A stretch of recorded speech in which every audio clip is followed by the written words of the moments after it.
கோடை விடுமுறைக்கு பிறகும் குற்றாலம் ஐந்தருவியில் சுற்றுலா பயணிகள் கூட்டம் அலைமோதியது.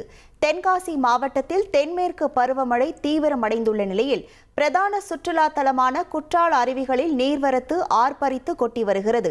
அந்த வகையில் குற்றாலத்தில் அனைத்து அருவிகளிலும் நீர்வரத்தானது அதிகரித்துள்ள நிலையில் வெள்ளப்பெருக்கு ஏற்பட்டுள்ளதால் பழைய குற்றால அருவியில் குளிக்க தடை விதிக்கப்பட்டுள்ளது. மெயின் அருவியில் பராமரிப்பு பணிகள் முடிவடையாத நிலையில் அங்கும் சுற்றுலா பயணிகள் குளிக்க தடை நீடிக்கிறது.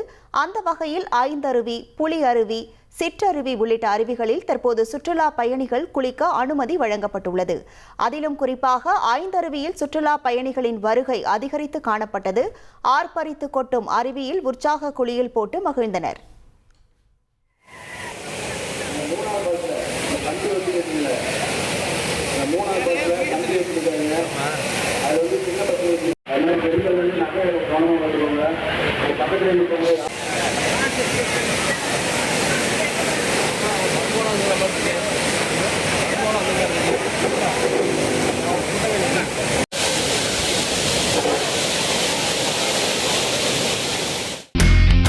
இனி செல்லும் இடமெல்லாம் செய்தி.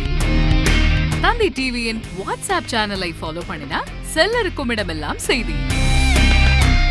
இதோ QR கோட் இப்பவே ஸ்கேன் பண்ணுங்க, ஃபாலோ பண்ணுங்க.